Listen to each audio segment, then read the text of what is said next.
Hello everyone, I am Lori Belhandog, a BEd third year student. Today, let us tackle about the benefits and challenges of CLT, communicative language teaching, and TBLT, task-based language teaching. But before anything else, I will present to you our learning objectives. At the end of the lesson, the students will be able to identify the benefits and challenges of applying CLT and TBLT in the Philippine context, analyze situations to determine how CLT or TBLT can be applied, and value the use of learner-centered and context-appropriate approaches in teaching English. So let us first identify the main difference of the two.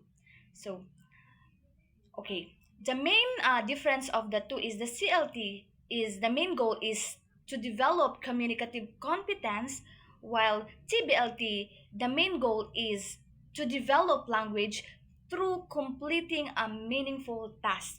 So for CLT, it focuses on communication in general. For TBLT, it focuses specifically on tasks as a central part of learning. Then for CLT, activities may include role plays, dialogues, information gaps, interviews, games, and discussions. For TBLT, activities involve accomplishing a specific outcome such as planning a trip, solving a problem, making a schedule, or conducting a survey. So for CLT, grammar can be taught when needed for communication, while TBLT grammar is often addressed after or during the task based on learners' needs. So for CLT, the teachers facilitates communication and provide language support, while TBLT, the teacher facilitates communication and provides language support. The teacher designs, monitors, and supports the completion of the task. So for CLT, communication is the overall principle, while for TBLT, a meaningful task is the main vehicle for learning. So both communicative language teaching and task-based language teaching focuses on language for real communication, but they differ how the lesson is organized. Okay, both CLT and TBLT aim to help students use English in actual communication rather than only memorizing grammar rules or vocabulary. However, they organize the learning activities differently. So, this is an example of way of teaching CLT. The teacher asks students to practice a conversation between a customer and a sari-sari store owner. So students practice asking items, prices, and responding politely.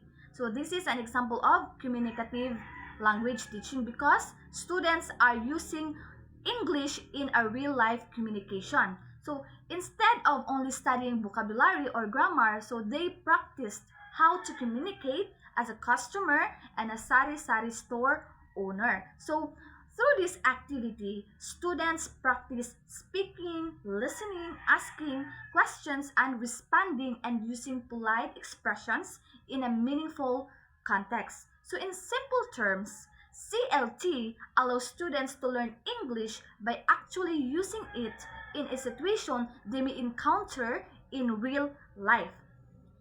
So for TBLT, here are the examples of ways to teaching TBLT. So the teacher gives students 100 pesos a list of items. Students must decide what to buy from a sari-sari store without going over the budget. So this is an example of task-based language teaching because the students use English to complete a specific real task.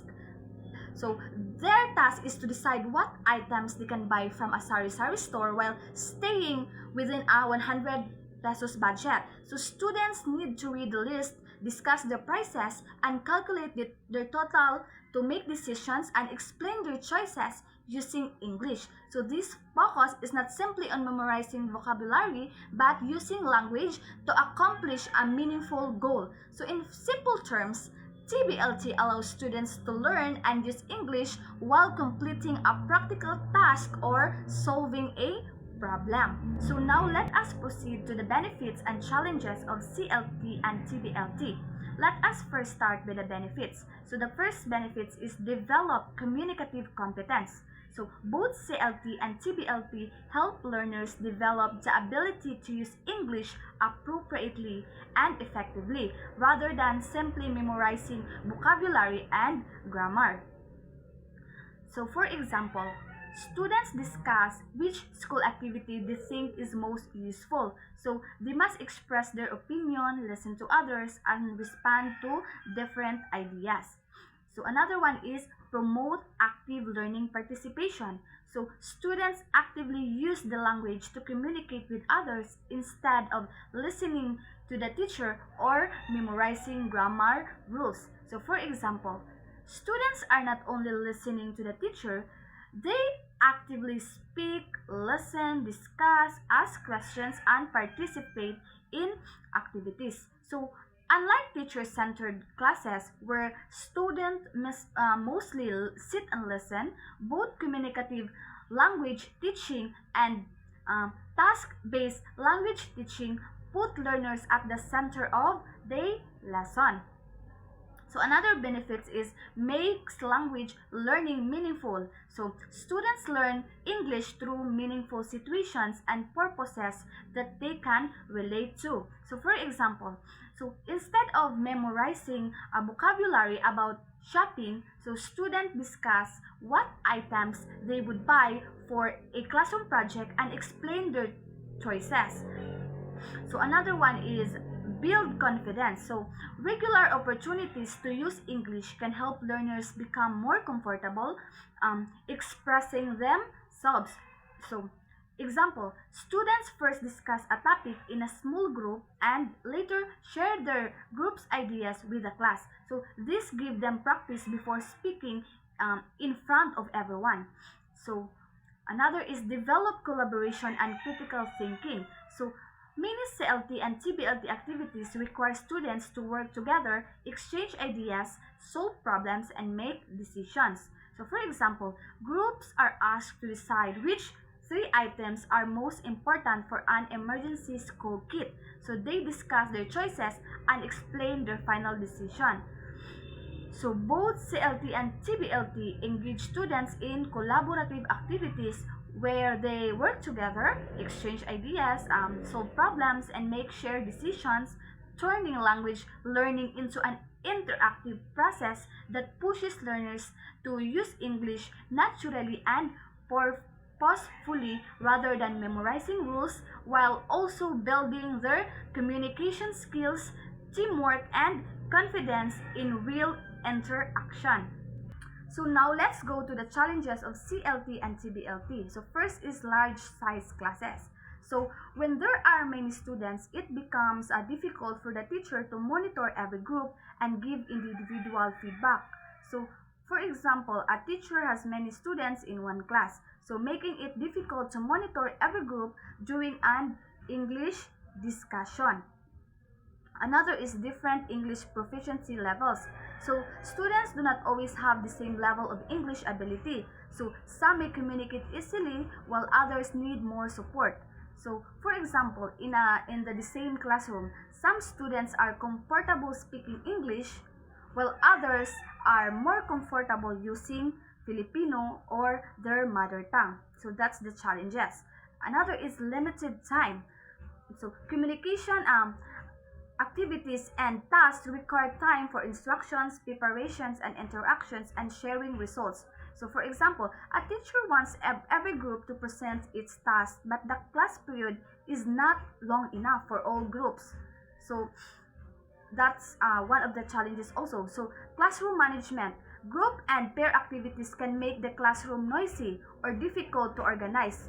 So for example, during group discussions, so several groups talk simultaneously, so making the classroom noisy and making monitoring difficult. Another is fear of making mistakes. So some learners may be afraid to speak English because they worry about incorrect grammar, pronunciation, or being judged by the classmates. So for example, so a Filipino learner understands the question but is hesitant to answer in English because they are afraid of making a grammatical or pronunciation mistake.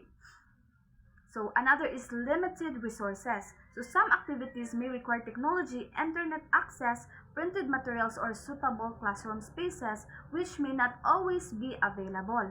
So, for example, a teacher wants to conduct a technology-based communication activity, but there may be enough devices or reliable internet access.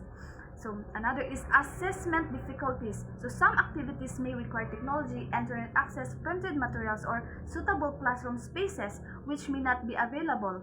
So for example, a teacher asks students to perform a group discussion in English. So the teacher needs to assess each student speaking, listening, participation, appropriate language use, and ability to communicate ideas. So, however, with a large class, it can be difficult to observe and assess every learner fairly.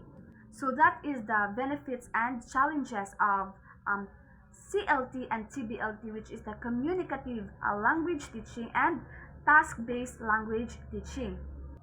So CLT and TBLT can be useful in Philippine classrooms because they can connect English learning to learners' everyday experiences, school activities, and community situations.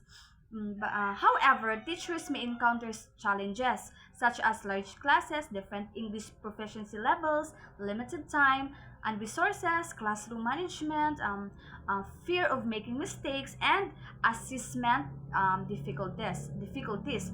So overall, CLT and TBLT both aim to develop learners who can use English meaningfully and effectively. So CLT emphasizes communication while TBLT emphasizes accomplishing meaningful tasks through communication. So although their implementation may be challenging in the Philippine classrooms, teacher can adapt these approaches to learners' needs, classroom conditions, and available resources. So when appropriately implemented, both approaches can make English learning more active, relevant, and meaningful.